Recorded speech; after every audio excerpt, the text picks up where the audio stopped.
Hello and welcome to City 7 News. Here are the headlines at this hour.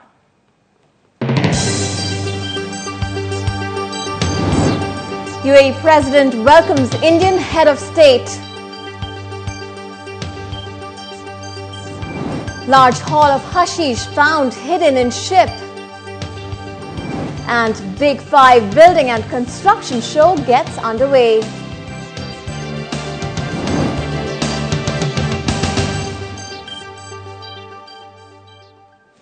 UAE President His Highness Sheikh Khalifa bin Zayed Al Nahyan today received the Indian President Pratibha Patil at the Musharraf Palace. Patil was accorded an official welcome, after which she inspected the Guard of Honour, where the national anthem of India was performed. The cannon fired 21 bullets in salute of the guest. The Indian President also met other sheikhs and senior officials. Sheikh Khalifa greeted members of the high-profile delegation accompanying the President. Last night, Patil was welcomed by UAE Minister of Foreign Trade Sheikha Lubna bint Khalid Al Qasimi and Indian Ambassador to the UAE MK Lokesh.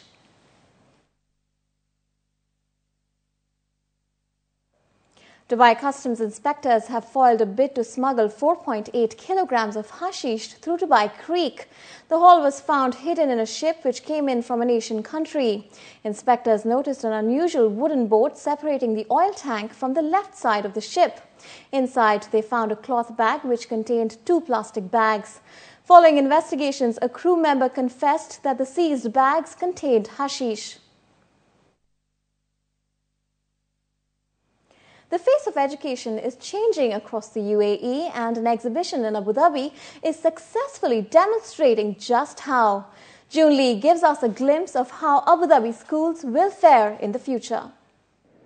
The UAE has been a leader in many sectors, including energy and architecture, but now Abu Dhabi is on the forefront of improving education. We're here at ADNIC, where governments, businesses, schools, universities, and international institutions from around the world are gathering in a knowledge exchange as part of an ambitious new schools program to be implemented across the Emirates.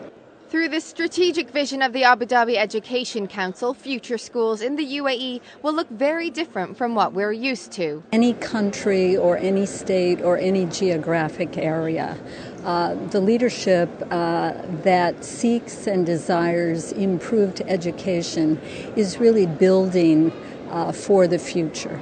And right now, all over the world, you see most countries investing heavily in improving the educational systems for their populations.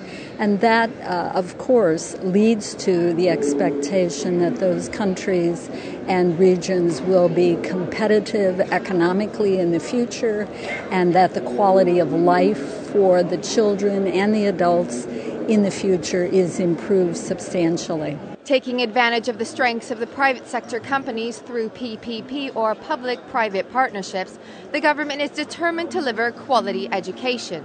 The purpose of this partnership is to improve student achievement and school administration and teacher performance by bringing in the expertise of the private arena into the public sector.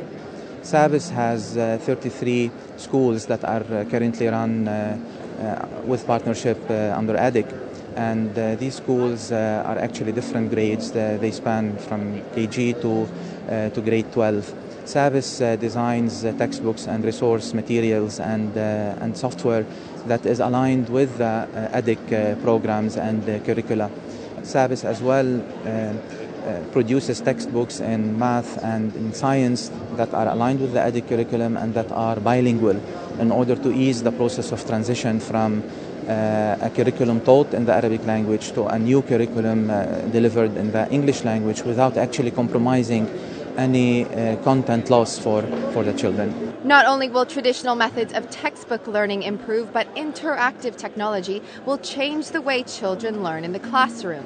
At the time when we created this product, the interactive whiteboard, was to try to help the education, the classroom, to bridge a gap from what the kids were using outside, computer, games, and what the kids were using in a classroom. At the time, there was a blackboard where you could see a big difference in terms of technology, and the problem is the kid to get their attention. If they don't use the same tools they're using outside at home, you're never going to get their attention. And this was the idea about creating this type of technology, the interactive whiteboard, to make it, as the term inside, interactive. With these state-of-the-art education facilities and new approach to learning, students in the UAE will definitely be privileged learners. June Wrigley, City 7 News. RAC Airways is to commence flights to 2 Bangladeshi cities in December. The state-backed carrier of the Emirate of Ras Al Khaimah will start scheduled flights to Dhaka and Chittagong from December 15th. The carrier, which restarted operations on October 10th after a 12-month lull, will fly 3 times a week to both cities.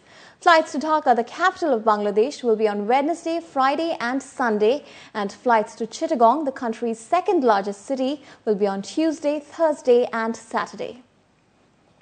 Coming up later in the show, Emirati women account for 28% of national labour force.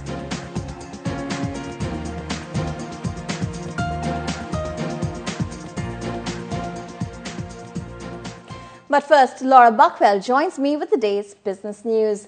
Laura, the big international story today, Ireland gets a bailout package. That's right. So the Irish Prime Minister has come out with saying that they will accept a bailout package of 80 billion euros. Nothing's been finalised yet, so we'll just have to wait to the end of November until everything's set in stone. Find out how that story has impacted the international financial markets up next on City 7 Business.